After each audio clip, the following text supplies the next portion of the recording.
Hey superstars, it's your girl Malika, aka Miss Magic, back with another video. Today we are making this delicious holiday ham, sure to rival any ham that you've ever made in your life. But first, if you are new here, welcome to my channel. Thank you for coming. Go ahead, hit that subscribe button for me, give me a big thumbs up, and hit that notification bell so you can be alerted when I do post another video. Alright guys, let's get straight into making this holiday ham. First things first, of course, you're going to need a fully cooked ham. I have a 9-pound fully cooked Smithfield ham. You're going to also need a oven bag, 1 cup of maple syrup, a half a cup of honey, 1 cup of ginger ale, round toothpicks, a can of sliced pineapples, 1 cup of orange juice, and a jar of maraschino cherries. Also, you're going to need a half a cup of brown sugar. If your ham is not fully cooked, it's only partially or not cooked at all, follow the instructions to make sure that your ham is cooked fully before you begin. Alright guys, we're going to get straight into getting this ham together. We're going to open it up and we're going to wash it. My ham doesn't have that hard rind on there. Sometimes you will buy a ham that has that hard rind. So you're going to go ahead and cut that off. I had to do that last year. But this year, luckily, this ham did not have the rind on it, but it did have a lot of fat. So we're going to wash our ham and then we're just going to peel off this top layer of fat and throw it away. You don't want to take off all of the fat, but you definitely want to take off this big fat cap layer because it's not going to do anything but getting in your way.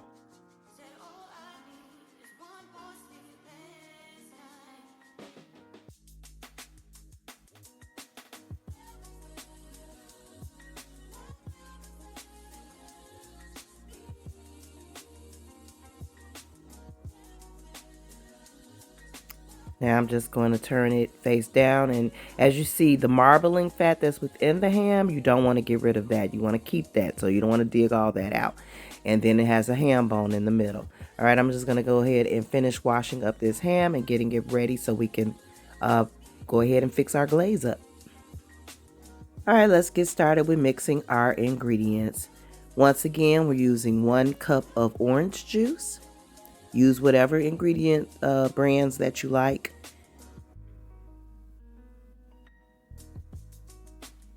Next, we're going to use 1 cup of ginger ale.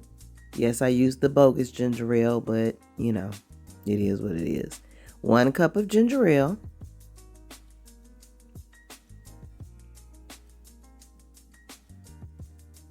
Next, we're going to use 1 cup of grade A maple syrup. When I say grade A, I just mean 100% maple syrup, not that imitation. Next, we'll use a half of cup of honey. Yes, I eyeballed it. Didn't feel like measuring honey. Measuring honey is hard. And then I used a half a cup of light brown sugar, and I eyeballed that. Now go ahead and give it a good stir. Once you've stirred it up very well, you're going to go ahead and just put the juice of the maraschino cherry jar. I have 2 maraschino cherry jars, but I went on and poured all that in.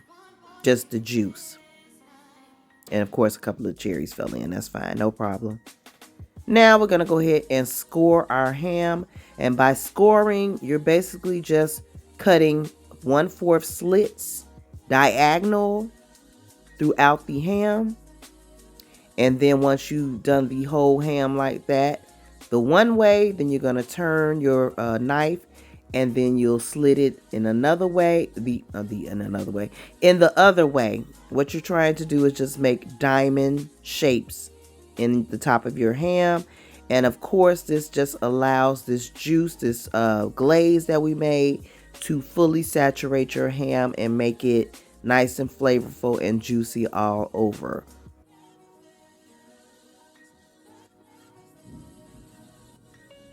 So once you finish scoring your ham, it should look like this. Just like that. Now you're going to get your toothpicks, and what you're going to do is you're going to place your toothpick in each diamond part that you made. And once you've gotten all your toothpicks in, you're going to go ahead and grab your pineapple slices And we're going to start putting our pineapple slices around the toothpicks that I've used. Sorry, guys. Now, I know you're tempted to add some of this pineapple juice to your ham. Do not do that. I've done it before just to be like, because I was like, well, what would happen? It's too much acid in that pineapple juice, and it will actually make your ham mushy. So just put your pineapples on top of the ham, and you can drink your pineapple juice if you want to, or throw it away. But do not add it to your glaze. Trust me. I did that so you don't have to. Now we're going to go ahead and take our maraschino cherries that we have left, and we're going to just put them right in the middle of the toothpicks. Just like that. See how pretty that looks? See how pretty your ham is looking? All right, guys. And now we're going to go ahead and transfer our ham to a bag. I should have just left my ham right in this aluminum bag, foil pan like I usually do. But for the sake of the video, I wanted to look a little prettier. So I used a 9x13 pan, which I should not have because I forgot the ham makes way too much juice for a 9x13. So if you have an aluminum pan, bake it in the aluminum pan, and I'll show you why later. This is what it comes with. This is the tie for the bag, our foil bag. Now I'm just going to open up our foil bag and place the ham directly in the foil bag. Now, you could have put the pineapples and the cherries on after you put it in the bag. I usually do that, but for the sake of the video and showing you how I place the pineapples and the cherries, I went ahead and did it outside of the bag. Either or is fine. But once again, don't use a 9x13. Use a way deeper dish. Don't be like me. Once we have our once we have our ham all in the bag, that's when you're going to go ahead and take your glaze and just go ahead and pour it all on top of your ham. Just like that. And make sure you scrape out any brown sugar or whatever that stayed at the bottom and put it directly on top of your ham.